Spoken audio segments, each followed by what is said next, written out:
سورۃ الحشر بسم اللہ الرحمن الرحیم سبح للہ ما فی السماوات وما فی الارض. سورہ حدید اس سے ایک لفظ میں بڑھ گیا صرف. وہاں کا سبح للہ ما فی السماوات والارض، یہاں ما فی کا اضافہ. تسبیح کرتی ہے اللہ کی ہر وہ شے جو آسمانوں میں ہے اور ہر وہ شے جو زمین میں ہے. گویا کہ ایمفیسس بڑھ گیا. باقی وہی دو اسماء گرامی اللہ کے، وہو العزیز الحکیم، وہ العزیز ہے، زبردست ہے، اس کا اختیار مطلق ہے، اس میں کوئی چیکس اینڈ بیلنسز نہیں ہے، لیکن حکیم ہے، کمال حکمت والا. هو الذی اخرج الذین کفروا من اہل الکتاب من دیارہم لاول الحشر. اس میں اب یہ غزوہ بنی نذیر کا ذکر ہو رہا ہے. 3 قبیلے تھے مدینے میں جب حضور تشریف لائے ہیں، بنو قینقاع، بنو نذیر، بنو قریظہ. سب سے پہلے ان تینوں سے معاہدہ ہو گیا. سب سے پہلے شرارت کی تھی غزوہ بدر کے فوراً بعد، وہ بنو قینقاع نے کی تھی. انہوں نے اپنے معاہدے کی خلاف ورزی کی، شرارتیں کی، تو حضور نے ان کو مدینے سے نکال دیا. دوسری باری آئی اس کی، یہ ہے بنو نذیر. غزوہ احد کے بعد سن 3 میں غزوہ احد ہوا ہے، سن 4 میں ان یہ واقعہ پیش آیا ہے. انہوں نے، ان کا ایک سردار تھا کعب بن اشرف، اس نے بڑی ریشہ دوانی شروع کی. قریش کے ساتھ سلسلہ جنبانی ہو رہا ہے، خود بھی گیا کسی طریقے سے. ہم تو، ہماری جان ضیق میں آ گئی ہے، محمد آ گئے وہاں پر، آپ کی قوم کے لوگ ہیں، اب آپ ہی ہمیں ہماری جان ان سے چھڑائیں اور آپ لوگ حملہ کریں، ہم اندر سے مدد کریں گے. لہذا یہ ساری ریشہ دوانی ہو رہی تھی. ایک مرتبہ حضور کو بلایا، کچھ معاملات میں گفتگو کرنی ہے. جہاں بیٹھے ہوئے تھے کسی دیوار کی سائے میں نیچے، اس کے اوپر سے ایک بڑی چکی کا پاٹ جو ہے پھینکا تاکہ حضور کو ہلاک کر دے. تو یہ ساری ان کی طرف سے ریشہ دوانیاں ہو رہی تھیں. اس کے بعد بالآخر حضور نے فیصلہ کیا اور ان کے خلاف اقدام کیا. ربیع الاول سن 4 میں محاصرہ کر لیا ان کا. 6 دن یا یہ کہ مختلف تعداد آئی ہے دنوں کی، یہ محاصرہ جاری رہا. ان میں ہمت نہیں ہوئی کہ یہ مقابلہ کرتے. بالآخر انہوں نے سرنڈر کر دیا اور طے یہ پایا کہ انہیں جانے کی اجازت ہوگی اور جو سامان بھی یہ یہاں سے لے جا سکے. تو اب یہ ظاہر بات ہے کہ ان کے مکان تھے، وہ مکان بھی وہ گرا رہے تھے، کواڑ ہی لے جائیں، وہ جو اوپر کڑیاں لگی ہوئی ہیں وہی لے جائیں. تو یہ سب کے سب جو پورا قبیلہ ہے نکل گیا، جو سامان اٹھا کر لے جا سکتے تھے وہ لے گئے. وہ تیسرا معاملہ جو ہوا پھر وہ بنو قریظہ کا ہوا، وہ غزوہ احزاب کے بعد ہوا، وہ ہم پڑھ چکے ہیں سورہ احزاب کے اندر. اس طرح ایک ایک کر کے تینوں قبائل نے یہود کے وعدہ خلافی کی اور پھر وہ اپنے کیفر کردار کو پہنچے. یہ بنی نذیر کا معاملہ ہے. هو الذی اخرج الذین کفروا من اہل الکتاب من دیارہم، وہی ہے جس نے نکال باہر کیا ان کافروں کو جو اہل کتاب میں سے تھے، ان کے گھروں سے لاول الحشر، پہلے جمع ہونے کے وقت. یعنی مسلمان بھی سمجھتے تھے کہ اتنی آسانی سے نہیں ہوگا معاملہ، جنگ ہوگی، یہ سامنے آئیں گے، میدان میں آئیں گے، جنگ ہوگی، خونریزی ہوگی. ان لوگوں کی بھی بڑی بڑکیں تھیں، پہلے تو بہت بڑکیں مارتے تھے کہ ہم یہ کر دیں گے، وہ کر دیں گے. مسلمانوں قریش سے تمہاری جنگ ہوئی ہے، اگر بھی ہم سے اگر مقابلہ پیش آئے تو تمہیں معلوم ہوگا جنگ کسے کہتے ہیں، وغیرہ وغیرہ. یہ سورہ بنی اسرائیل، سورہ آل عمران کے بالکل شروع میں اس کا تذکرہ ہے. لیکن یہ کہ اول الحشر، یا تو اس کا مطلب یہ ہے کہ پہلی ہی مرتبہ جمع ہوئے ہیں مسلمانوں نے، آ کے محاصرہ کیا اور یہ نکل آئے اور ہتھیار رکھ دیے، یا اس سے مراد یہ ہے کہ پہلی مرتبہ تو یہ یہاں سے اب نکالے جا رہے ہیں، پھر ایک وقت آئے گا کہ یہ خیبر سے بھی کھڑے جائیں گے. حضرت عمر کے زمانے میں تو جزیرہ نما عرب کو خالی کرا دیا گیا عیسائیوں سے اور یہودیوں سے. پھر ایک اور حشر ہونے والا ہے، وہ قیامت کا حشر ہے. تو اول الحشر یہ ہے جو ہوا ہے، ان کے ساتھ پیش آیا. ما ظننتم ان یخرجوا، مسلمانوں تمہارا بھی گمان یہ نہیں تھا کہ وہ نکل جائیں گے اتنی آسانی سے. وظنوا، اور ان کا بھی یہ یقین تھا، انہم مانعتہم حصونہم، کہ ان کے جو قلعے ہیں وہ انہیں بچا لیں گے، ان کی حفاظت کریں گے، من اللہ، اللہ سے. فَأَتَاهُمُ اللَّهُ مِنْ حَيْثُ لَمْ يَحْتَسِبُوا، تو اللہ نے تو ان پر حملہ کیا وہاں سے جہاں سے انہیں گمان ہی نہیں تھا. یعنی ان کے دلوں میں روب ڈال دیا. باہر سے کچھ کرنے کی ضرورت نہیں اللہ کو، اللہ نے ان کے دلوں میں خوف پیدا کر دیا. وَقَذَفَ فِي قُلُوبِهِمُ الرُّعْبَ، ان کے دلوں میں اللہ تعالیٰ نے روب جو ہے وہ ڈال دیا. یخربون بیوتہم، اب دیکھ لو وہ خود اپنے گھر جو ہیں ان کی تخریب کر رہے ہیں، توڑ رہے ہیں، کوئی کیواڑ نکالنے کو، کچھ کھڑکی نکالنے کو، کوئی چوکٹ نکالنے کو، کوئی اور اوپر جو ہے کڑیاں اور شہتیر لے جانے کے لیے۔ یخربون بیوتہم بایدیہم، اپنے ہاتھوں سے بھی تخریب ہو رہی ہے، وایدی المومنین، اور اہل ایمان کے ہاتھوں سے بھی۔ فاعتبروا یا اولی الابصار، تو اے آنکھوں والوں عبرت حاصل کرو۔ یہ گویا کہ سنایا جا رہا ہے بنو قریظہ کو بھی، جب تم رہ گئے ہو، ایک رہ گیا، عبرت حاصل کرو۔ ولولا ان كتب اللہ علیہم الجلاء، اگر اللہ تعالیٰ نے پہلے سے یہ لکھ نہ دیا ہوتا کہ ان کو جلا وطن کیا جائے گا، لعذبہم فی الدنیا، تو انہیں اور سخت عذاب دیتا دنیا کی زندگی میں، ولہم فی الآخرۃ عذاب النار، اور آخرت میں تو ان کے لیے آگ کا عذاب ہے ہی۔ ذالک بانہم شاقوا اللہ ورسولہ، یہ اس لیے کہ انہوں نے اللہ اور اس کے رسول سے مخالفت کی، زدم زدہ کی۔ ومن یشاق اللہ فإن اللہ شدید العقاب، اور جو اللہ کے ساتھ، تو اس کے ساتھ زدم زدہ کرے، اللہ کے ساتھ اللہ کی مخالفت پر کمر کس دے، تو تم سمجھ لو کہ اللہ تعالیٰ تو پھر سزا دینے میں بہت سخت ہے۔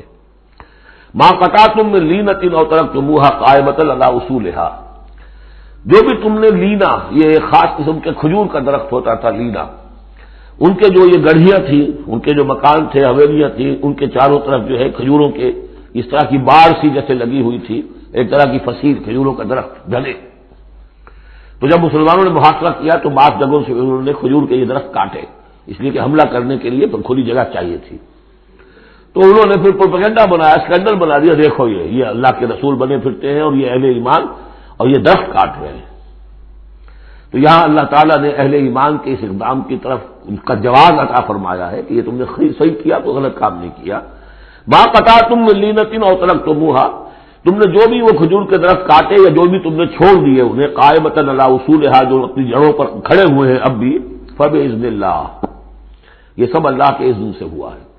یعنی اللہ کے رسول صلی اللہ علیہ وسلم نے اگر نہیں روکا ہے تو ان کا نہ روکنا گویا کہ اللہ کی طرف سے اس کی ایک منظوری اور اس کی طرف سے اللہ تعالیٰ کی طرف سے امپلائڈ جو ہے اس کی سینکشن ہے۔ ما قطعتم من لینۃ او ترکتموها قائمۃ علی اصولھا فباذن اللہ ولیخزی الفاسقین، اور یہ اس لیے تھا تاکہ فاسقوں کو اللہ تعالیٰ رسوا کرے اور ذلیل و خوار کرے۔ اب اس سورہ مبارکہ کا یہ ایک اہم ترین مضمون آ رہا ہے، اور وہ ہے فے کا مال غنیمت۔ جب جنگ ہو اور جنگ کے نتیجے میں جو بھی مال ملے وہ مال غنیمت ہے، اس کا حکم سورہ انفال میں آ چکا۔ خمس جو ہے 5واں حصہ اللہ اور اس کے رسول کے لیے اور رسول کے قرابت داروں کے لیے اور مسکینوں کے لیے اور وابن السبیل اور مسافر کے لیے، 4 حصے تقسیم ہو جائیں گے مجاہدین کے مابین جنہوں نے جنگ میں حصہ لیا، اور ان میں سے جو سواری والے ہوں گے 2 حصہ، اور جو پیدل ہوں گے انہیں اکیلا۔ یہاں ذکر ہو رہا ہے کہ جنگ کی نوبت نہیں آئی، لہذا یہ مال فے ہے، یہ غنیمت نہیں ہے، یہ مال فے ہے، اور یہ کل کا کل اللہ اور اس کے رسول کا ہے۔ گویا کہ اس میں کسی کو بھی مسلمان کو کوئی حصہ نہیں ملے گا سوائے اس کے کہ جو اللہ کا رسول کسی کو فقیر کو، غریب کو، مسکین کو دینا چاہے، وہ الگ بات ہے۔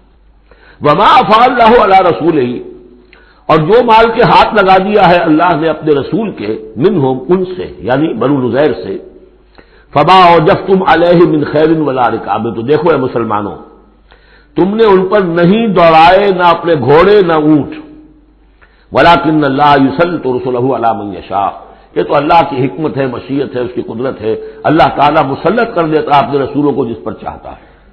یہ خاص قدرت خدا بندی سے کہ اللہ نے ان کے دلوں میں رعب ڈال دیا، انہوں نے خود آ کے سرنڈر کر دیا، تو تمہیں تو جنگ کرنے کی نوبت پیش نہیں آئی، لہذا یہ مال غنیمت نہیں ہے۔ تو اللہ علی کل شیء قدیر، اللہ تعالیٰ ہر چیز پر قادر ہے۔ اب یہ حکم آ رہا ہے، ما افاء اللہ علی رسولہ من اہل القری، جو مال بھی ہاتھ لگا دے اللہ اپنے رسول کے ان تمام بستی والوں سے، فللہ وللرسول ولذی القربى والیتامى والمساکین وابن السبیل، اس کا جو مصرف ہے وہ یہ کہ اللہ اور اس کا رسول، اس سے مراد اسلامی ریاست، پھر رسول کے اپنے اخراجات، اپنی ازواج مطہرات کا دار نفقہ، اپنا جو ذمہ داریاں ہیں معاشرتی، پھر رسول کے قرابت دار، ظاہر بات ہے ذی القربیٰ جو ہے وہ عام آدمی کے بھی قرابت دار ہیں، ان کے ساتھ حسن سلوک ہوتا ہے، تو رسول کے بھی جو قرابت دار ہیں، اور رسول کا کوئی اور ذریعہ معاش تو ہے نہیں، والیتامى والمساکین وابن السبیل، باقی اس کے علاوہ جو بھی مستحق ہیں، فقراء ہیں، غریب ہیں اور ان کے لیے محتاج ہیں، کہ لا یکون دولۃ بین الاغنیاء منکم، اور یہ اہم ترین اسٹیٹمنٹ آف آبجیکٹوز ہے.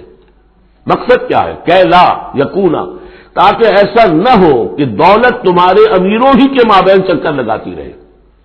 یعنی ظاہر بات ہے کہ اب جو جنگ میں حصہ لیا ہے، جن کے پاس گھوڑے بھی تھے اور اونٹ بھی تھے، اب ان کو دگنے حصے مل جاتے سارے اس مال میں سے، تو گویا کہ جو لوگ پہلے ہی سے کچھ مرفع الحال ہیں، جن کے پاس پہلے ہی کچھ ہے، انہی کی طرف مال اور بڑھ رہا ہے، اور جو بیچارے غریب ہیں وہاں کے، وہ گویا کہ اس سے ان کی غربت کے ازالے کی کوئی شکل نہیں ہو پائے گی. تو اللہ تعالیٰ کے سامنے یہ ہے کہ دولت کی تقسیم ہو ایسی کہ اس کی سرکولیشن جو ہے معاشرے کے اندر، اس کی گردش دولت ایسی ہو کہ سب کو حصہ ملے اور سوسائٹی کے تمام طبقات جو ہے اس سے مستفید ہوں. کہ لا یکون دولۃ بین الاغنیاء منکم، تاکہ ایسا نہ ہو کہ یہ دولت، یہ سرمایہ، یہ مال تمہارے امیروں ہی کے مابین گردش میں رہے.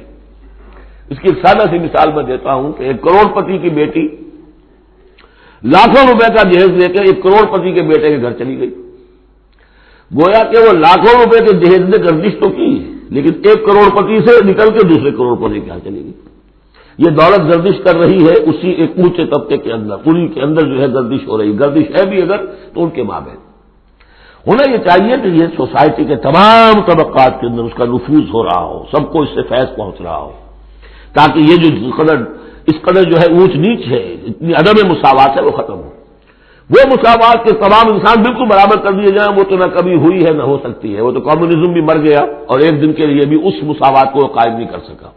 یہ ضرور ہے کہ انہوں نے جو اتنا فرق و تفاوت تھا، وہ نہیں ہے کہ جو امریکہ میں آج بھی ہے اور اس وقت بھی تھا، وہ فرق و تفاوت وہاں نہیں تھا.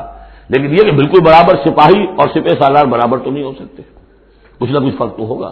لیکن یہ کہ ایسا نہ ہو کہ معاشرے کے ایک طبقے میں ایک طرف تو احتیاج ہی احتیاج بڑھتی چلی جائے، منہ کا ہو احتیاج ہو، جس کے لیے کہ یہاں تک فرمایا حضور نے کاد الفقر ان یکون کفرا، فقر جو ہے احتیاج وہ انسان کو کفر تک پہنچا دیتی ہے. اور حضرت شاہ ولی اللہ دہلوی رحمۃ اللہ علیہ نے، وہ میں سمجھتا ہوں کہ اس دور جدید میں جو بھی معاشی مسائل کی پیچیدگیاں پیدا ہونے والی تھی، اس کا بڑا گہرا فہم جو تھا سب سے پہلے جس عالم دین کو ہوا ہے وہ شاہ ولی اللہ دہلوی ہے. ان کا کہنا یہ ہے کہ جس معاشرے میں، جس ملک میں تقسیم دولت کا نظام غیر منصفانہ ہوگا، اس کا نتیجہ یہ نکلے گا کہ ایک طرف دولت کے انبار ہوں گے، نتیجہ یہ کہ عیاشیاں ہوں گی، بدماشیاں ہوں گی. دوسری طرف عام لوگ جو ہے وہ ڈھور ڈنگر بن کر رہ جائیں گے، وہ بار برداری کے جانوروں کی حیثیت اختیار کر لیں گے کہ صبح سے لے کے شام تک کمر توڑ دینے والی جو ہے مشقت کر کے بھی بمشکل اپنی ضرورت پوری کر رہے ہیں. تو گویا کہ یہ غیر مساوی نظام تقسیم دولت جو ہے یہ دو دھاری تلوار ہے، ادھر بھی کاٹ رہی ہے ادھر بھی کاٹ رہی ہے. جدھر ایکومولیشن آف ویلتھ ہو رہی ہے ادھر عیاشیاں ہیں، بدماشیاں ہیں، ادھر جو بھی کچھ ہو رہا ہے اللے تللے ہیں، نمود و نمائش کے لیے خرچ کیا جا رہا ہے، اس سے اور جو ہے دل پھٹ رہے ہیں. کسی بڑے سیٹ صاحب کی بیٹی کی شادی ہے اور پوری کوٹھی بقائے نور بنی ہوئی ہے، ایک ایک پتے کے ساتھ انہوں نے لگا رکھا ہے ایک ایک بلب، اور دوسری طرف اس سیٹ کا کوئی نہ کوئی شوفر بھی ہے، کوئی اس کا کھانا پکانے والا ہے، کوئی چوکیدار ہے، کوئی مالی ہے، اور اس کے گھر میں بچی جو ہے بوڑھی ہو رہی ہے اور اس کا ہاتھ پیلا نہیں ہو سکتا، اس لیے کچھ نہیں ہے اس کے پاس. تو ان ملازمین کے دل میں ان کی محبت پیدا ہوگی یا نفرت پیدا ہوگی؟ انما یرید الشیطان ان یوقع بینکم العداوۃ والبغضاء، شیطان تو چاہتا ہے تمہارے مابین دشمنی اور بغض کے جذبات پیدا کرے، اور وہ پیدا ہو رہے ہیں. دوسری طرف فقر ہے، کاد الفقر ویکون کفرا. تو اس میں یہ ہے کہ ضرورت ہے کہ لا یکون دولۃ بین الاغنیاء منکم، نظام ایسا ہونا چاہیے کہ منصفانہ عادلانہ تقسیم ہو دولت کی، اور اس طرح سے مستقل طبقات بن کر نہ رہ جائے. وما آتاکم الرسول فخذوہ. اب ظاہر بات ہے کہ اس وقت فوری طور پر تو بڑا دھکا لگا ہوگا نا. اوس اور خزرج کے مسلمان جو تھے وہ جب آئے تھے، محاصرہ کیا تھا، توقع انہیں یہ ہوگی کہ مال غنیمت میں سے ہمیں ملے گا، تو فوری طور پر یہ سمجھ آخر انسان تھے، فرشتے تو نہیں تھے نا، تو انہیں یقیناً کوئی دھکا سا لگا ہوگا، شوق پہنچا ہوگا. لہذا اب اس کے لیے جو بھی ایک ایمان کو ان کے جو ہے اپیل کیا جا رہا ہے، وما آتاکم الرسول فخذوہ، اور دیکھو جو رسول تمہیں دے دے وہ لے لو، وما نہاکم عنہ فانتہوا، اور جس چیز سے روک دے رک جاؤ. واتقوا اللہ، اللہ کا تقوی اختیار کرو، ان اللہ شدید العقاب، اللہ تعالی سزا دینے میں بہت سخت ہے. للفقراء، اب بیان ہوا کہ جب یہ بیت المال میں چلا جائے گا تو رسول نے تو اپنے اوپر فقر لازم کیا ہوا ہے، رسول نے تو اپنی بیویوں کے نفقہ بڑھانے کی بجائے ایلا کر لیا تھا، سورہ احزاب میں ہم سب پڑھ آئے ہیں۔ رسول یہ کس کو دے گا؟ للفقراء المہاجرین الذین اخرجوا من دیارہم، وہ مہاجر جو تندست ہیں، کہ جو نکال دیے گئے اپنے گھروں سے، اموالہم، اور اپنے اموال سے، انہیں سب کچھ چھوڑ کر آنا پڑا۔ یبتغون فضلا من اللہ ورضوانا، وہ تو اللہ کے فضل کے متلاشی ہیں، تلاش کر رہے ہیں، حاصل کرنا چاہتے ہیں اللہ کا فضل اور اس کی رضا، وینصرون اللہ ورسولہ، اور وہ اللہ اس کے رسول کی مدد کر رہے ہیں۔ وَلِيَعْلَمَ اللَّهُ مَن يَنصُرُهُ وَرُسُلَهُ بِالْغَیب، یہ ہم پڑھ چکے ہیں۔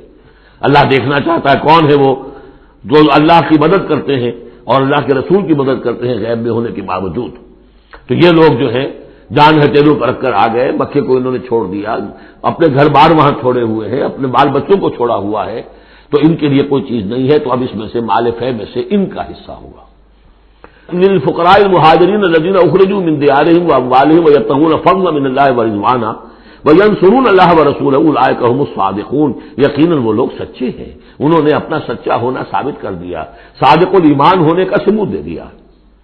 والذین تبوؤا الدار والایمان من قبلہم، اور جو لوگ گھروں میں آباد تھے اور جن کو پاس ایمان بھی تھا ان سے پہلے، یعنی ان کے آنے سے پہلے، یعنی انصار مدینے میں جو پہلے سے آباد تھے اور ان کے دلوں میں بھی ایمان پیدا ہو چکا تھا، وہ جب یہ مہاجرین آئے ہیں تو ان کا طرز عمل کیا تھا؟ جن کے دلوں میں ایمان تھا، یحبون من ہاجر الیہم، انہوں نے قطعاً گراں نہیں محسوس کیا کہ یہ ہجرت کر کے لوگ آ گئے ہیں، ہماری معیشت پر بوجھ بن جائیں گے، ہمارے لیے جو ہے یہ آبادی جو ہے اتنی بڑی اور بڑھ رہی ہے، ان کے پاس کوئی دولت نہیں ہے، سرمایہ نہیں ہے، کوئی انویسٹمنٹ نہیں کر سکتے، تو بجائے اس کے کہ وہ یہ محسوس کریں کہ ہمارے اوپر تو یہ بہت بڑا بوجھ آ گیا، یحبون من ہاجر الیہم، وہ تو محبت کرتے ہیں ان سے جنہوں نے ہجرت کی ہے، ان کی طرف آئے ہیں ان کے ہاں، ولا یجدون فی صدورہم حاجۃ مما اوتوا، اور وہ نہیں پاتے اپنے سینوں کے اندر کوئی بھی حاجت، کوئی تنگی اس چیز پر کہ جو انہیں دی جا رہی ہے، کہ انہیں کیوں دیا جا رہا ہے،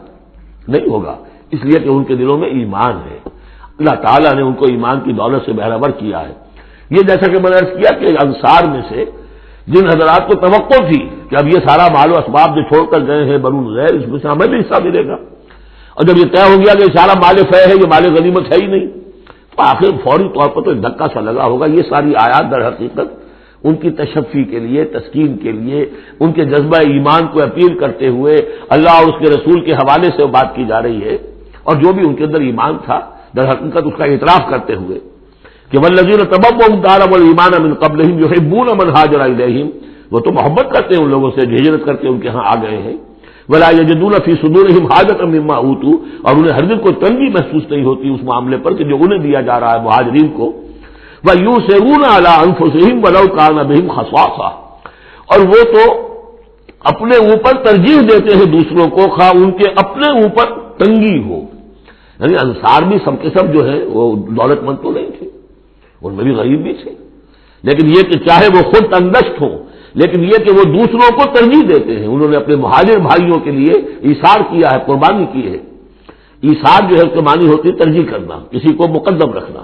یؤثرون علی انفسہم ولو کان بہم خصاصہ، اپنے اوپر ان کو ترجیح دے رہے ہیں اگرچہ ان کے اپنے ہاں بھی تنگ دستی ہے، خواہ ہو ان کے ہاں تنگ دستی۔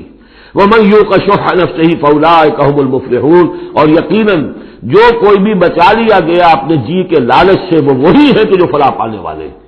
یہ ترغیب و تشویق ہے انصار کے لیے کہ جن کو گویا کہ اس مال فے سے ان آیات کی روح سے بالکل محروم قرار دے دیا گیا، الا یہ کہ ان کے ہاں جو یتامہ ہو، مساکین ہو، ان کے لیے تو ظاہر بات ہے کہ وہ حصہ موجود ہے۔ اب جو آیت آ رہی ہے اس حصے کی وہ یہ بہت عظیم آیت اس پہلو سے ہے کہ اسی سے استدلال کیا حضرت عمر نے رضی اللہ تعالیٰ عنہ، ہماری تاریخ کے ایک بہت اہم موقع پر جبکہ خاصا اختلاف بھی اس میں پیدا ہو گیا تھا۔ پہلے وہ موقع سمجھ لیجئے جب حضرت عمر کے دور خلافت میں عراق فتح ہو گیا، شام فتح ہو گیا، ایران فتح ہو گیا، مصر فتح ہو گیا، تو ایک فرٹائل کریسنٹ کہلاتا ہے مڈل ایسٹ کا، بہت زرخیز علاقہ، درمیان میں تو اگرچہ عراق کے اور شام کے ایک بڑا صحرا ہے لیکن کریسنٹ پاتا ہی ہو، بہت فرٹائل کریسنٹ۔ اب یہ جو مجاہدین تھے صحابہ کرام کتنے تھے؟ چند ہزار. ان کی طرف سے مطالبہ ہوا کہ یہ ساری زمینیں یہ مال غنیمت ہے، 1/5 رکھیے بیت المال کے لیے، 4/5 ہمارے اندر تقسیم کر دی. اگر ایسا ہو جاتا تو تاریخ انسانی کی عظیم ترین جاگیرداری پیدا ہو جاتی، پورا ملک تقسیم ہو جاتا چند ہزار صحابہ کے اندر. اس سے بھی آگے بڑھ کر اس میں امپلائڈ یہ بھی تھا کہ ان ملکوں کی تمام آبادی ہماری غلام ہے، تقسیم کر دیجیے انہیں. مال غنیمت میں جو غلام آتے تھے وہ تقسیم ہوتے تھے کہ نہیں؟ لونڈیاں آتی تھی تو تقسیم ہوتی تھی کہ نہیں؟ یہ اتنا بڑا مسئلہ تھا. حضرت عمر رضی اللہ تعالیٰ عنہ نے اس پر غور کیا اور ان کی رائے یہ ہوئی کہ یہ جو مال ہے یہ مال فے شمار ہوگا، مال غنیمت نہیں. مال غنیمت صرف وہ ہوگا جو کسی جنگ میں مارکے کے عین مقام پر جو چیز ملے گی، جو تلواریں دشمن کے ہاتھ سے آپ کے ہاتھ لگ گئیں، زرہیں ہیں اور سامان ہے، یا بھیڑیں بکریاں ہیں، ان کے بھی تو راشن ساتھ ہوتے تھے کہ نہیں، گھوڑے ہیں، اونٹ ہیں، یا وہاں جو POWs ہوں گے جو وہاں گرفتار ہوں گے جو لڑنے والے، یا عورتیں اگر وہاں ساتھ ہوں گی وہ کنیزیں بنائی جائیں گی. تو جو محاذ جنگ پر جو مال آئے گا وہ تو غنیمت ہے. لیکن پورا ملک، اب جنگ تو ایک ہوئی ہے، نہابند کی جنگ ہوئی ہے یا فلاں کسی اور کی جنگ ہوئی ہے، تو اس کے نتیجے میں تو پورا کا پورا ملک جو ہے کسی کے قبضے میں آ گیا.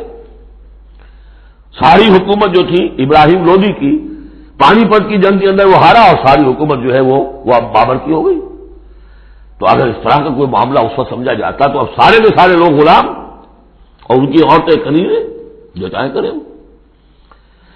اب اس پر جب حضرت عمر کی یہ رائے ہوئی اور اس کے لیے دلیل یہ لائے تھے، انہوں نے فرمایا کہ یہ جو فے کا حکم چلا آ رہا ہے اس میں ایک تو فرمایا گیا ما افاء اللہ علی رسولہ من اہل القری فللہ وللرسول ولذی القربى والیتامى والمساکین وابن السبیل. اگلی آیت میں فرمایا للفقراء المہاجرین الذین اخرجوا من دیارہم واموالہم. اسی کے ساتھ جوڑا انہوں نے اس آیت کو والذین جاؤوا من بعدہم، جو اور بعد میں آئیں گے. اب یہ ظاہر بات ہے کہ یہ آج تو جتنے چند ہزار مسلمان تھے انہوں نے یہ فتح کر لیا، اب اتنی بڑی امت ہے جو مسلمان بعد میں آئیں گے، اس کا مطلب ان کا تو کوئی حصہ رہا ہی نہیں. یہ بیت المال کی اس کا کی ملکیت قرار پائیں گی ساری زمینیں، تاکہ یہ امت مسلمہ کی ایک کلیکٹو ملکیت ہو، collective ownership of the whole مسلم امہ، تاکہ اس سے جو بیت المال کے اندر خراج آئے گا اس خراج سے تمام مسلمانوں کی بہبود، اور یہ کہ اللہ کے دین کی آگے نشر و اشاعت، اس کا ایک مکمل نظام، اور جو ہماری حدیں ہیں اور سرحدوں کے اوپر جو ہے فوجی پہرا، اس کے لیے باقاعدہ فوج رکھنا، اس کے لیے مسلسل جو ہے آمدنی چاہیے، اس سب کے لیے حضرت عمر نے کہا کہ یہ مال فے قرار پائے گا ان لوگوں کی اس آیت کی روح سے، کہ اس میں حق صرف انہی کا نہیں ہے کہ جو اس وقت ہیں والذین جاؤوا من بعدہم، وہ جو لوگ ان کے بعد آئیں گے ان کا بھی اس کے اندر حق ہے. اس آیت سے انہوں نے استدلال کیا رضی اللہ تعالی عنہ. اور یہ بھی میں آپ کو بتا دوں کہ صحابہ میں سے بڑے اہم صحابہ نے حضرت عمر سے اختلاف کیا، ان کا نہیں یہ مال غنیمت تقسیم کیجیے. پھر یہ کہ ایک باقاعدہ جو ہے ایک کمیشن بنایا گیا، اس میں کچھ اوس کے کچھ انصار اور کچھ جو ہے خزرج کے، ان کو ایک کمیشن بنایا گیا. انہوں نے غور کیا، سب کی بات سنی اور پھر حضرت عمر رضی اللہ تعالیٰ عنہ کی رائے کے مطابق انہوں نے فیصلہ دیا اور اسی پر پھر اجماع ہو گیا. اور اس سے اب مسلمان ممالک کے اندر جو اراضی ہیں ان کی دو مستقل قسمیں بن گئی ہیں، ایک اراضی عشری، ایک اراضی خراجی. عشری اراضی ان مسلمانوں کی قرار پائی اور اس علاقے کے مسلمانوں کی قرار پائی جو بغیر لڑے بھڑے ایمان لے آئے، جیسے مدینے کے لوگ. حضور نے مدینے کو فتح تو نہیں کیا بلکہ وہ تو خود لے کر آئے حضور کو، تو وہاں کی زمینیں انہی کے قبضے میں رہیں. عشری زمین قبضے میں ہوتی ہے، ملکیت ہوتی ہے مسلمان کی، اس میں سے عشر ہوگا پیداوار کا 10واں حصہ یا 20واں حصہ.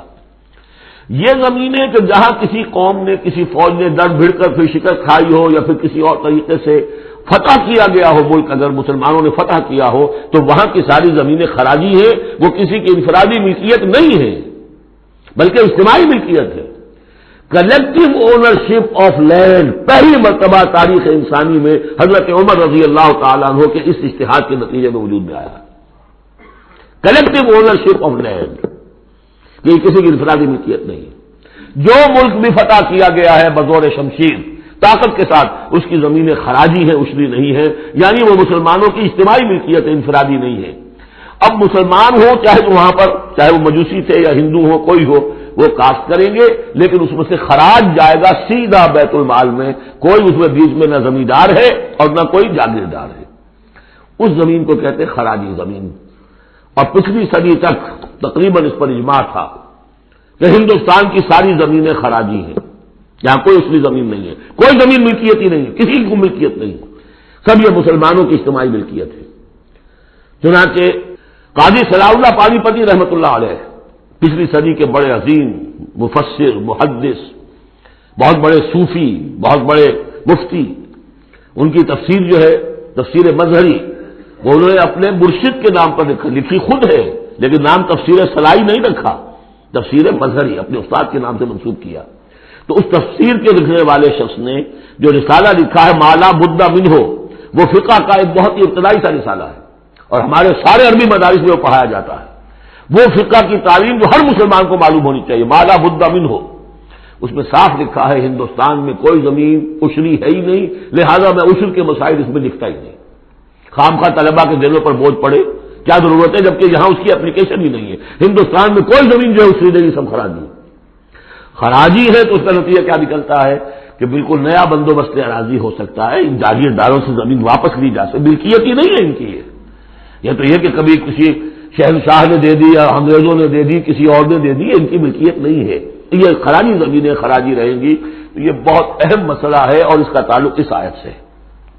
والذین جاؤوا من بعدهم یقولون ربنا اغفر لنا ولاخواننا الذین سبقونا بالایمان، وہ یہ کہتے ہیں پروردگار ہمیں بھی بخش دے اور ہمارے ان بھائیوں کو بھی بخش دے جو ایمان میں ہم سے سبقت لے گئے، ہم سے پہلے تھے۔ ولا تجعل فی قلوبنا، اور ہمارے دلوں میں مت پیدا کر غلا، کوئی بھی کدورت، کوئی بھی بیر، للذین آمنوا، ان لوگوں کے لیے جو صاحب ایمان ہو۔ ربنا انک رؤوف الرحیم، پروردگار تو رؤوف ہے اور رحیم ہے۔ الم تر الی الذین نافقوا یقولون لاخوانهم الذین کفروا من اہل الکتاب لئن اخرجتم لنخرجن معکم ولا نطیع فیکم احدا ابدا وان قوتلتم لننصرنکم واللہ یشہد انہم لکاذبون۔ صدق اللہ العظیم۔ غزوہ بنی نذیر میں جو بھی رول اور کردار تھا یہود کا، پھر ان کا جو انجام ہوا، وہ سورہ حشر کی پہلے رکوع میں بیان ہو چکا ہے۔ ساتھ ہی یہ کہ ایک بہت اہم حکم جو ہے شریعت کا اموال فے کے بارے میں، وہ بھی پہلے رکوع میں ہم پڑھ چکے ہیں۔ اب اس موقع پر منافقین کا جو کردار سامنے آیا تھا، دوسرے رکوع میں اس کے بارے میں گفتگو ہو رہی ہے۔ الم تر الی الذین نافقوا، کیا تم نے دیکھا نہیں ان لوگوں کو کہ جو منافق ہیں، جن کے دلوں میں نفاق نے ڈیرے جما لیے ہیں۔ یقولون لاخوانهم الذین کفروا من اہل الکتاب، وہ کہتے رہے اپنے ان بھائیوں سے کہ جو اہل کتاب میں سے جنہوں نے کفر کیا تھا، ان کے بھائی تھے، دوست تھے، ان کے تعلقات تھے، جو اہل کتاب میں سے تھے، وہ کفر پر اڑے رہے، ان سے انہوں نے کہا تھا یہ لئن اخرجتم لنخرجن معکم، دیکھو اگر تمہیں کبھی مدینے سے نکالا گیا ہم تمہارے ساتھ نکلیں گے۔ وہ دوستیاں جو ان کے درمیان حلیفانہ روابط تھے، اگر تمہیں کہیں نکالا جائے گا تو ہم بھی نکلیں گے۔ ولا نطیع فیکم احدا ابدا، اور تمہارے معاملے میں کبھی بھی ہم کسی بھی شخص کی اطاعت نہیں کریں گے۔ یعنی ٹھیک ہے ہم ایمان تو لے آئے ہیں، مسلمانوں میں شامل ہو گئے ہیں، اور ہم محمد کا حکم مانتے بھی ہیں بعض معاملات کے اندر، لیکن یہ ہے کہ تمہارے ساتھ ہماری دوستی ہے وہ پختہ ہے، تمہارے ساتھ ہمارے حلیفانہ تعلقات ہیں وہ بہت قدیمی ہے، اور ہمارا تمہارے معاملے میں جو ہے ہمارا طرز عمل تبدیل نہیں ہوگا، اور اگر کوئی اقدام محمد نے صلی اللہ علیہ وسلم تمہارے خلاف کرنے کا فیصلہ کیا تو ہم اس میں ان کا ساتھ نہیں دیں گے۔ لَنَخْرُجَنَّ مَعَكُمْ وَلَا نُطِيعُ فِيكُمْ أَحَدًا أَبَدًا وَإِن قُوتِلْتُمْ لَنَنصُرَنَّكُمْ، اور اگر تمہارے ساتھ جنگ کی گئی تو ہم لازماً تمہاری مدد کریں گے۔ وَاللَّهُ يَشْهَدُ إِنَّهُمْ لَكَاذِبُونَ، اور اللہ گواہی دیتا ہے کہ وہ جھوٹ بول رہے تھے۔ لَئِنْ أُخْرِجُوا لَا يَخْرُجُونَ مَعَهُمْ، اگر وہ نکالے جائیں گے وہ ان کے ساتھ نہیں نکلیں گے۔ وَلَئِنْ قُوتِلُوا لَا يَنصُرُونَهُمْ، اور اگر ان سے جنگ کی جائے گی تو وہ ان کی مدد نہیں کریں گے۔ وَلَئِن نَصَرُوهُمْ لَيُوَلُّنَّ الْأَدْبَارَ، اور اگر کہیں ان کی مدد کر بیٹھیں گے تو فوراً بھاگیں گے، پیچھے دکھا دیں گے، ثُمَّ لَا يُنصَرُونَ، اور پھر ان کی کہیں سے مدد نہیں ہو سکے گی۔ یعنی اگر ان میں جمع مردی ہوتی تو یہ سچے مسلمان ہی کیوں نہ بن گئے ہوتے؟ ایمان لائے تھے، اگر ہمت ہوتی ان میں، کوئی قوت ارادی ان کی صحیح ہوتی، کوئی غیرت اور حمیت ہوتی، کوئی اپنی ہی ذات کی عزت کا کوئی خیال ہوتا، تو یہ ہر سے بادہ بات پھر ایمان لانے کے بعد ان کا طرز عمل جو ہے کیوں نہ وہی ہو جاتا کہ جو اہل ایمان کا تھا۔ بودے ہیں، بودے ہونے کی وجہ سے تو نفاق پیدا ہوا ان میں۔ اب اگر یہ کہتے ہیں کہ ہم تمہاری مدد کریں گے اور لازماً لڑ جائیں گے، ہر ایک سے لڑ جائیں گے، تو یہ سب جھوٹ ہے۔ اول تو یہ کہ اگر یہ نکالے گئے تو وہ ان کے ساتھ نہیں نکلیں گے، ان سے جنگ کی گئی تو ان کا ساتھ نہیں دیں گے، اور اگر کوئی اکا دکا ان میں سے ایسا نکل بھی آیا سر پھرا کہ جو اپنے اس وعدے کو پورا کرنے کے لیے ان کے ساتھ شامل ہو کر جنگ کرے گا، تو پھر یہ کہ جھٹ وہ بھاگ جائے گا، میدان چھوڑ جائے گا، اور یہ کہ پیٹھ دکھا دے گا۔ لَأَنْتُمْ أَشَدُّ رَهْبَةً فِي صُدُورِهِم مِّنَ اللَّهِ، مسلمانوں یقیناً تمہارا ڈر ان کے دلوں میں کہیں زیادہ ہے بنسبت اللہ کے ڈر کے۔ یہ اللہ سے اتنا نہیں ڈرتے جتنے کہ تم سے ڈرتے ہیں۔ ذَلِكَ بِأَنَّهُمْ قَوْمٌ لَا يَفْقَهُونَ، اور یہ اس لیے ہے کہ انہیں اصل سمجھ حاصل نہیں۔ اصل سمجھ حاصل ہو تو ایمان حاصل ہو جائے، علم حقیقی حاصل ہو جائے، پھر آدمی جان لے کہ اصل زندگی تو آخرت کی زندگی ہے، دنیا کی زندگی تو کھیل کود اور تماشا ہے، اس کے سوا کچھ نہیں۔ لا یقاتلونکم جمیعا، یہ کبھی بھی جنگ نہیں کریں گے تمہارے خلاف مل کر، الا فی قرى محصنۃ، مگر یہ کہ کہیں ایسی بستیوں میں کہ جن کو پوری طرح فورٹیفائڈ ہوں، جن کی کہ فصیلیں کھڑی ہوں، مضبوط ہوں، ان کے اندر سے ہو کر جنگ کریں گے۔ او من ورائے جدر، یا دیواروں کے پیچھے سے۔ باسہم بینہم شدید، ان کے آپس کے جھگڑے جو ہے وہ بہت سخت ہے۔ اگر تو خلوص اور اخلاص کسی میں شخص کے اندر ہو تو اللہ کے ساتھ مخلص کیوں نہ ہو جائے گا، اللہ کے رسول کے ساتھ کیوں نہ مخلص ہو جائے گا۔ ظاہر بات ہے کہ بزدلی اور خود غرضی یہ دو چیزیں ہیں کہ جو در حقیقت ان کے مزاج کا جزو لا ينفک ہے، اور وہی تو اصل سبب ہے ان کے نفاق کا۔ تو یہ کسی اور کے ساتھ کیسے مخلص ہو جائیں گے؟ تحسبهم جميعا وقلوبهم شتى، تم سمجھتے ہو کہ یہ یکجا ہیں، اکٹھے ہیں، ان کا متحدہ محاذ ہے، جبکہ دل کے دل پھٹے ہوئے۔ ہمارے یہاں بھی سیاسی متحدہ محاذ چاہے وہ نظام مصطفیٰ تحریک کا بنا تھا، اس کا بھی حال سب کو معلوم ہے، جو اس کے لیڈر جو ہیں علماء کرام ایک دوسرے کے پیچھے نمازیں نہیں پڑھتے تھے۔ متحدہ محاذ تھا، وہ اتحاد کیسا تھا؟ وہی بات۔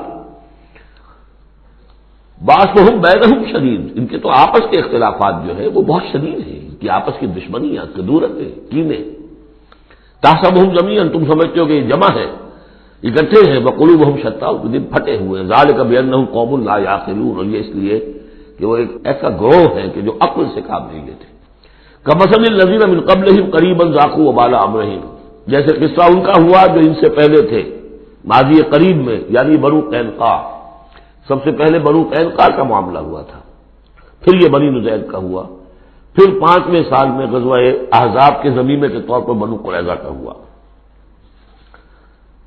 وَلَهُمْ عَذَابٌ أَلِيمٌ، ان کے لیے بہت ہی دردناک عذاب ہے۔ کمثل الشیطان، یا پھر مثال ہے شیطان کی، اذ قال للانسان اکفر، جبکہ وہ انسان سے کہتا ہے کرو کفر، فلما کفر، اور جب انسان کفر کرتا ہے قال انی بریء منک انی اخاف اللہ رب العالمین، وہ کہتا ہے میں تم سے علیحدہ ہوں، میرا تم سے کوئی تعلق نہیں، میں تو اللہ سے ڈرتا ہوں جو تمام جہانوں کا رب اور مالک اور پروردگار ہے۔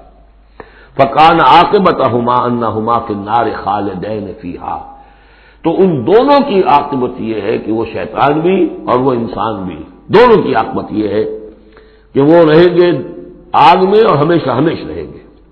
وذالک جزاء الظالمین، اور یہی ہے ظالموں کا بدلہ، جیسا کہ سورہ قاف میں ہم پڑھ چکے ہیں کہ وہ قرین جو ہوگا اس گناہگار کافر اور مشرک کا جو قرین ہوگا وہ جب لے کر آئے گا، حاضر کرے گا، قال قرینہ ھذا ما لدی عتید، اور اللہ تعالیٰ کی طرف سے حکم آئے گا فرشتوں کو القیا فی جہنم کل کفار عنید، تو وہ کیا کہے گا ربنا ما اطغیتہ ولکن کان فی ضلال بعید، اور اللہ تعالیٰ فرمائیں گے لا تختصموا لدی وقد قدمت الیکم بالوعید ما یبدل القول لدی وما انا بظلام للعبید۔ تیسرا رکوع اور آخری رکوع جو ہے اس سورہ حشر کا یہ پھر قرآن مجید کا ایک بہت اہم مقام ہے۔ میں آج سوچ رہا تھا کہ میں بار بار جو کہتا ہوں آپ سے، یہ قرآن کا بہت اہم مقام ہے، یہ قرآن کا بہت اہم مقام ہے، تو اس کی بھی ایک حقیقت سمجھ لیجئے۔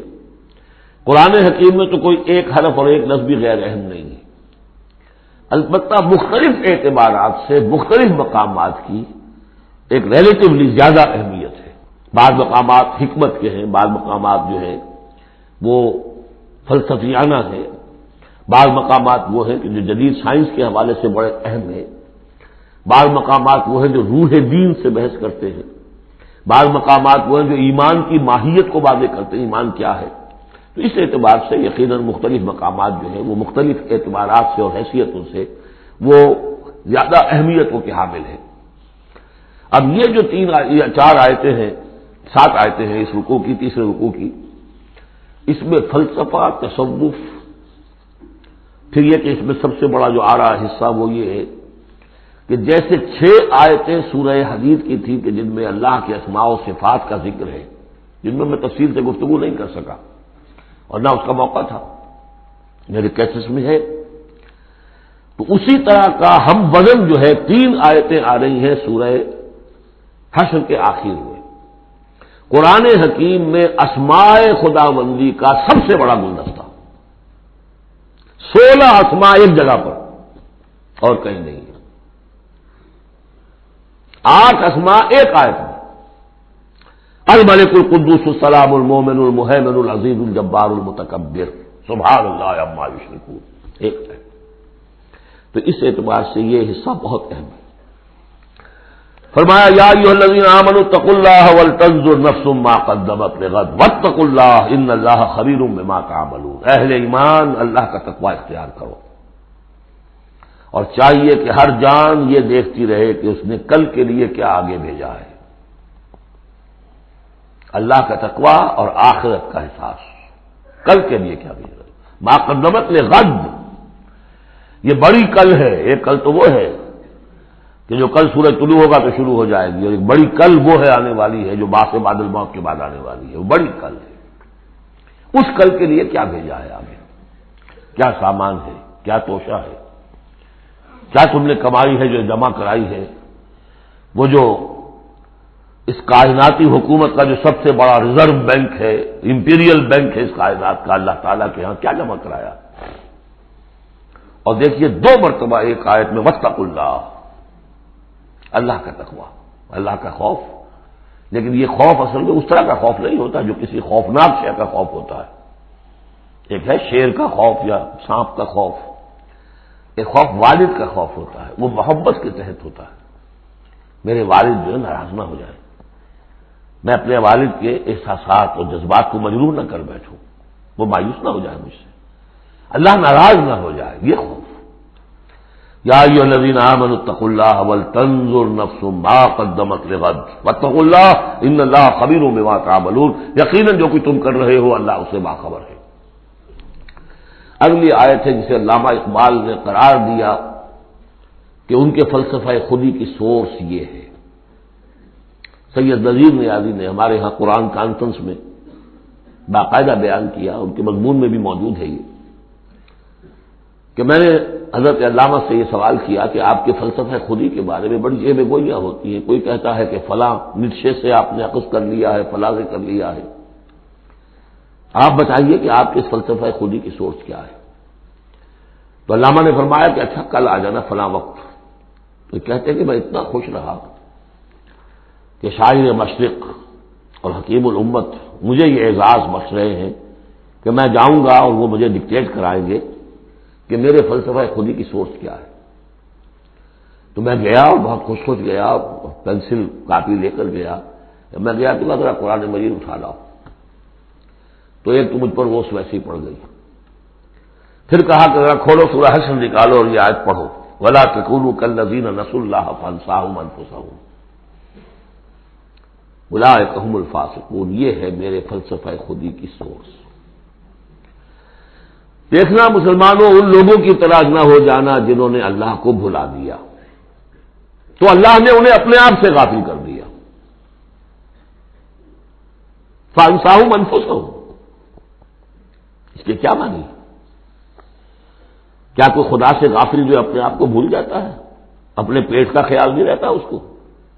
اپنے جسم میں کوئی پھوڑا نکل آئے تو علاج نہیں کراتا؟ کس چیز سے غافل ہے؟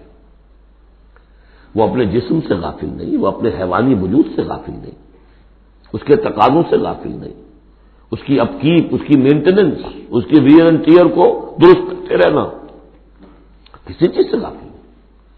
معلوم ہوا کہ اس حیوانی وجود کے علاوہ کوئی حیثیت ہے انسان کی، اصل حقیقت جس کو انسان بھول جاتا۔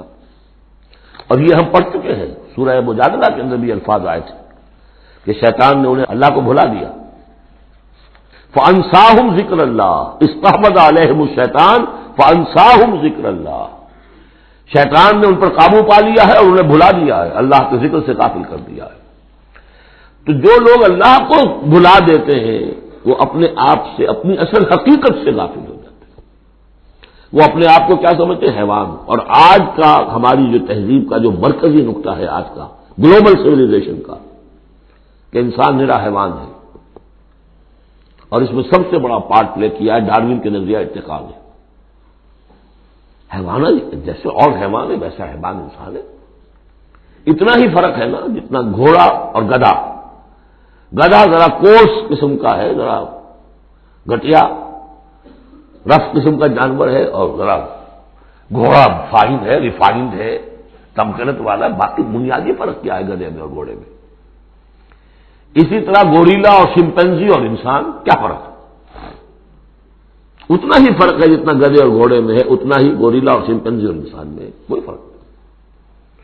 وہی موٹیوز جو ان کے ہیں وہی موٹیوز ان کے ہیں، سارے وہی موٹیوز ہیں۔ سائیکالوجی ہے تو اسی پر چل رہی ہے، جو محرکات عمل ہے انسان کے وہ وہی ہے جو حیوان کے، کوئی اور ہے نہیں۔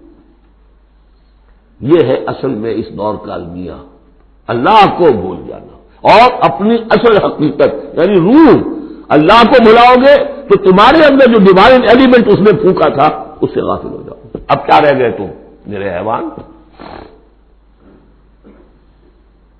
میں نے آپ کو اس سے پہلے بھی وہ اپنشد کا جملہ سنایا ہے، man in his ignorance identifies himself with the material sheets which encompasses real self۔ Real self تو میری انا ہے، میری خودی ہے، اور یہ انا خودی فلسفیانہ الفاظ ہے کس شے کے لیے؟ وہ جو روح ہے میرے اندر ہے، نور تجلی بھی اسی خاک میں پنہاں، غافل تو نرا صاحب ادراک نہیں ہے۔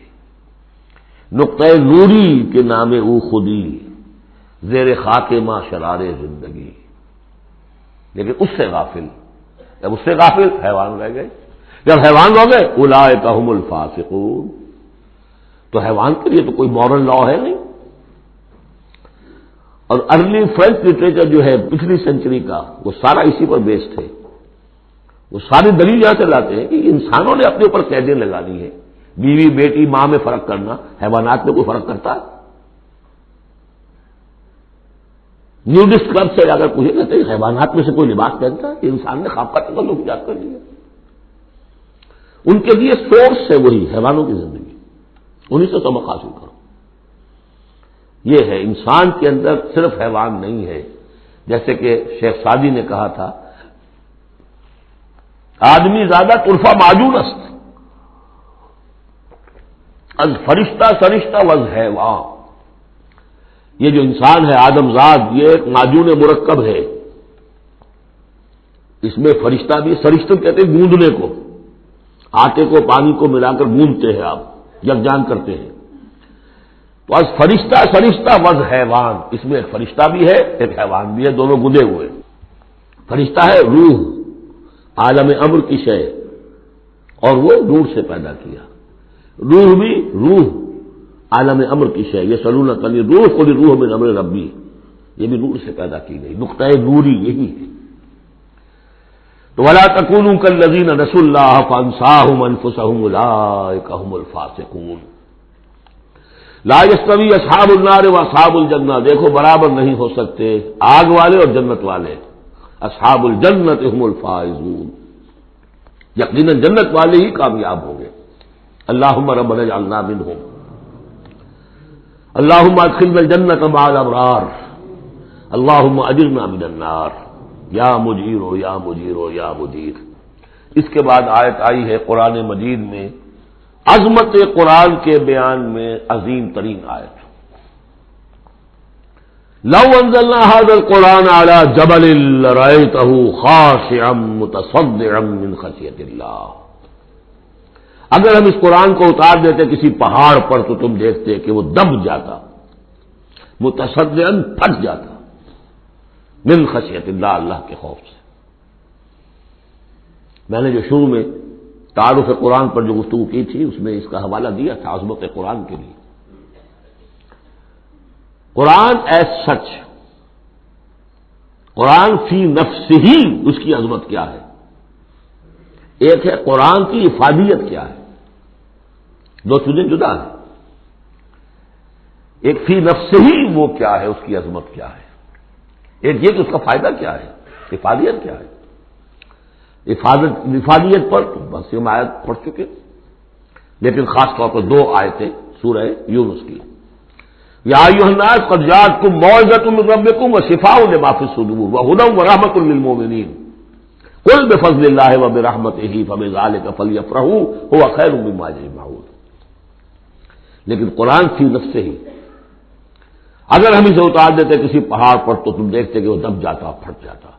اور اس کے لیے میں تشریح کر چکا ہوں، سورہ اعراف میں جو معاملہ ہوا تھا کہ حضرت موسیٰ علیہ السلام نے عرض کیا تھا اللہ سے رب ارنی انظر الیک، اور اللہ نے فرمایا کہ تم مجھے نہیں دیکھ سکتے، لن ترانی ولکن انظر الی الجبل فإن استقر مکانہ فسوف ترانی، ذرا اس پہاڑ کو دیکھو، ہم اپنی تجلی اس پر ڈالیں گے، اگر وہ سہار جائے، کھڑا رہ جائے اپنی جگہ پر، برداشت کر جائے تو تم بھی سمجھنا کہ ہاں ہمیں دیکھ سکو گے۔ فلما تجلی ربہ للجبل، جب اس کے رب نے ایک اپنا پرتو، ایک جلوہ، ایک تجلی کیا ہے؟ روشنی، ایک نور، اس نور کا جو اللہ تعالی نے وہ پرتو ڈالا اس پہاڑ پر، جعلہ دکا وخر موسیٰ صعقا، وہ ریزہ ریزہ ہو گیا، اور تجلی باری تعالیٰ، ذات باری تعالیٰ کی تجلی کے بالواسطہ مشاہدے کا اثر ہوا ہے کہ حضرت موسیٰ بے ہوش ہو کر گر گئے۔ اب نوٹ کیجئے، یہ بالکل وہی بات ہے جو تمثیل کی شکل میں آ رہی ہے۔ فرق کیا ہے؟ وہ تجلی ذات تھی باری تعالیٰ کی، یہ تجلی صفات ہے۔ کلام اللہ، اللہ کا کلام ہے، کلام متکلم کی صفت ہوتا ہے، اس کی بھی تاثیر وہی ہے جو ذات باری تعالیٰ کی تاثیر ہے۔ اس کو علامہ اقبال نے ادا کیا ہے، فاش گویم آنچ در دل مضمرست، میں صافی کھول کے بیان کر دوں جو میرے دل میں مضمر ہے، چھپی ہوئی بات ہے۔ این کتابیں نیست چیزیں دیگر است، یہ قرآن کتاب نہ سمجھو، اسے کتاب میں کچھ اور ہے۔ کیا ہے؟ مثل حق پنہاں ہم پیداست، آج ہم نے وہ آیت بھی پڑھ لی، الظاہر والباطن، اللہ ظاہر بھی ہے الباطن بھی ہے، تو ذات باری تعالیٰ جیسے الظاہر بھی ہے الباطن بھی ہے، اسی طرح مثل حق پنہاں وہ ہم پیداست، یہ چھپا ہوا بھی ہے اور ظاہر بھی ہے، سامنے بھی ہے۔ اس لیے میں بیان کر چکا ہوں وہاں سورہ واقعہ میں، لا یمسہ الا المطہرون، جب تک کہ اندر پاک نہ ہو چکا ہو قرآن کی حقیقی معرفت اور معانی تک انسان پہنچ نہیں سکتا، چھلکوں تک رہے گا، ہڈی ہوگی اس کے ہاتھ میں، گودا نہیں ہوگا اس کے پاس۔ ناز قرآن منگھا برداشتے استخاں پیشے سگاں انداختے، مغز تک نہیں پہنچ سکتے۔ وہ ہے اصل میں قرآن مجید کا معاملہ کہ تجلی صفات باری تعالی، صفت ہے کلام کی، اور کلام میں آپ کو معلوم ہے متکلم کی پوری شخصیت جو ہے منعکس ہو جاتی ہے۔ کوئی شخص ہے، کوئی بھٹیارن ہے، کوئی اور ہے، بڑبونجا ہے، اب ان کی اپنی زبان ہے، ان کا ایک جملہ آپ سنیں گے پتہ چل جائے گا یہ کون بول رہا ہے، یہ کون بول رہی ہے، اس لیے کہ پوری شخصیت، ان کا ذہن و فکر کا حدود اربع، ان کی تہذیب و تمدن کے ساتھ کس درجے ان کا کوئی تعلق ہے یا نہیں ہے، سب واضح ہو جائے گا، ٹانک بازی راگ پایا۔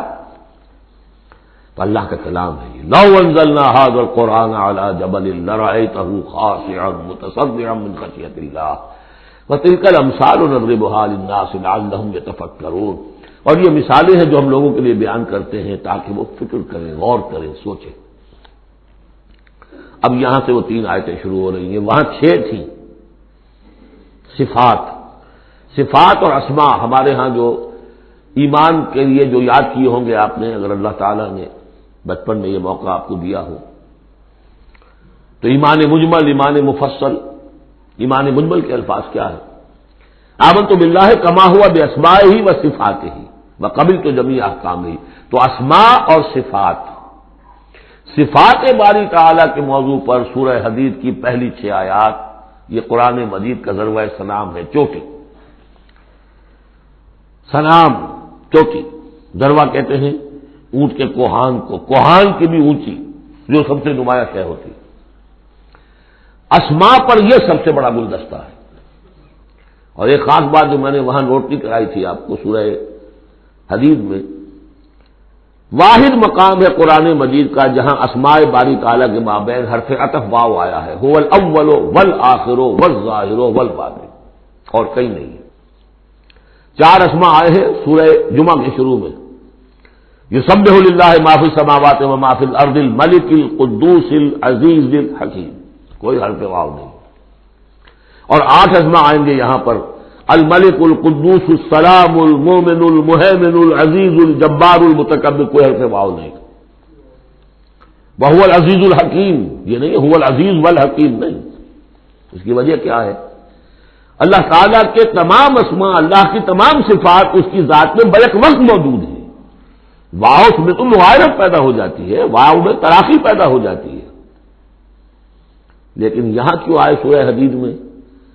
اس لیے کہ اول و آخر بیک وقت نہیں ہو سکتے، وہ حال عقلی ہے۔ ظاہر و باطن ایک وقت نہیں ہو سکتے ہیں، میرا ظاہر میرا باطن یہ تو ایک ہی وقت میں موجود ہے۔ قرآن کا ظاہر اور قرآن کا باطن ایک وقت میں موجود ہے، اول و آخر ایک نہیں ہو سکتے، اس لیے وہاں واو لایا گیا، هو الاول والآخر والظاہر والباطن۔ بہرحال اب یہاں پر نوٹ کیجیے، هو اللہ الذی لا الہ الا هو، وہی ہے اللہ جس کے سوا کوئی الہ نہیں، عالم الغیب والشہادہ، جاننے والا ہے کھلے کا اور چھپے کا، وہ بھی جو تمہارے سامنے ہے اور وہ بھی کہ جو تمہاری نگاہوں سے پوشیدہ ہے۔ اس لیے کہ غیب اور شہادہ جو ہے یہ ہمارے اعتبار سے، اللہ کے اعتبار سے نہیں، وہی ہے اللہ کے جس کے سوا کوئی الہ نہیں۔ هو اللہ الذی لا الہ الا هو عالم الغیب والشہادہ، یہ بھی ایک نام کی حیثیت سے شمار ہوتا ہے، جو اسماء 99 گنے جاتے ہیں، عالم الغیب والشہادہ یہ ایک نام ہے اللہ کا۔ اور میں عرض کر رہا تھا کہ اللہ کے لیے سب شہادہ ہی شہادہ، غیب ہے ہی نہیں۔ اس نقطے کو یہاں سمجھ لیجئے، اس لیے کہ سورہ جن میں آئے گا پھر دوبارہ، اور بہت اہم طریقے پر آئے گا۔ جب قرآن میں غیب اور شہادہ کا لفظ آتا ہے وہ ہمارے اعتبار سے، کہ ہمارے لیے ایک چیز وہ ہے کہ جو ہمارے حواس خمسہ کی گرفت کے دائرے کے اندر آ جاتی ہے، چاہے وہ ٹیلیسکوپ سے آئی ہے اور چاہے وہ مائکروسکوپ سے آئی ہے، لیکن دیکھنے والی شے ہماری آنکھ ہے۔ غیب وہ ہے جو ہم سے چھپا لیا گیا، جنت ہے، دوزخ ہے، آخرت ہے، فرشتے ہیں، خود سب سے بڑی ذات باری تعالیٰ ہے، لیکن اللہ ہر شے کا جاننے والا۔ هو الرحمن الرحیم، وہ رحمان ہے اور رحیم ہے، اس پر سورہ فاتحہ پڑھتے ہوئے میں نے وضاحت کی تھی۔ هو اللہ الذی لا الہ الا هو، وہی ہے اللہ جس کے سوا کوئی الہ نہیں، الملک بادشاہ حقیقی، القدوس پاک، السلام سلامتی اور سالم، ہر اعتبار سے سالم، کوئی اس کو نزل پہنچانے والا نہیں ہے، ہر عیبوں سے پاک، المومن امن دینے والا، امان دینے والا، المہیمن پناہ میں لینے والا، العزیز زبردست، مطلق العنان جس کی اتھارٹی ایبسولوٹ ہے، الجبار دباؤ رکھنے والا، المتکبر عظمت والا، بڑائی والا۔ یہ 8 نام آئے ہیں، الملک، القدوس، السلام، المومن، المہیمن، العزیز، الجبار، المتکبر۔ سبحان اللہ عما یشرکون، اللہ پاک ہے ان تمام چیزوں سے جو یہ شرک کرتے ہیں۔ هو اللہ الخالق البارئ المصور، وہی ہے اللہ. اب 3 نام اور آگے, الخالق الباری المصور. ان میں خاص ربط ہے. خلق, اس میں سب سے پہلے اگر ہم اپنے اوپر قیاس کریں تو پہلے کوئی شے بنانے سے پہلے ذہن میں ایک نقشہ بنتا ہے. بڑھئی نے میز بنانی ہے, اس کے ذہن میں میز کا نقشہ پہلے بن چکا ہے. کرسی بنانی, کرسی کا نقشہ بن چکا ہے. یہ اس کی ذہنی تخلیق ہے. پھر وہ اسے ظاہر کرتا ہے عالم واقعہ میں. وہ لکڑی کی میز بنا کر اسے واقعہ نمایاں کر دیتا ہے, لے آتا ہے. پھر اس کی تصویر, فنیشنگ ٹچز, اس کو رنگ روغن, یہ تینوں مرحلے ایک ہی پروسیس کے ہیں. اللہ نے تخلیق فرمائی, پھر اس کو ظاہر کیا, عدم کے پردے سے نکال کر اور وجود کے پردے میں لے آیا. باری, بڑا کہتے ظاہر کرنے والا. من قبل ان نبرأہا, اس سے پہلے کہ ہم اسے ظاہر کریں. ما اصاب من مصیبت فی الارض ولا فی انفسکم الا فی کتاب من قبل ان نبرأہا. سورہ حدید میں آیت پڑھ چکے ہیں. وہی ہے الخالق الباری المصور, لہ الاسماء الحسنی. تمام اچھے نام اسی کے ہیں. یسبح لہ ما فی السماوات والارض, یہاں نوٹ کر لیجئے, یسبح لہ ما فی السماوات وما فی الارض نہیں ہے, یسبح لہ ما فی السماوات والارض. سورہ حدید کے شروع میں تھا سبح للہ ما فی السماوات والارض. سورہ حشر میں آیا سبح للہ ما فی السماوات وما فی الارض. یہاں یسبح للہ ما فی السماوات والارض, اور پھر 2 مرتبہ آئے گا یسبح للہ ما فی السماوات وما فی الارض. سورہ جمعہ کے شروع میں بھی, سورہ تغابن کے شروع میں بھی. وہو العزیز الحکیم. دیکھیے اس سورہ مبارکہ کی خصوصیت یہ ہے, شروع بھی ہوئی تسبیح کے ساتھ, اختتام بھی تسبیح کے ساتھ. شروع میں بھی العزیز الحکیم, زبردست حکمت والا, آخر میں بھی العزیز الحکیم. بارک اللہ لی ولکم فی القرآن العظیم ونفعنی وإیاکم بالآیات والذکر الحکیم.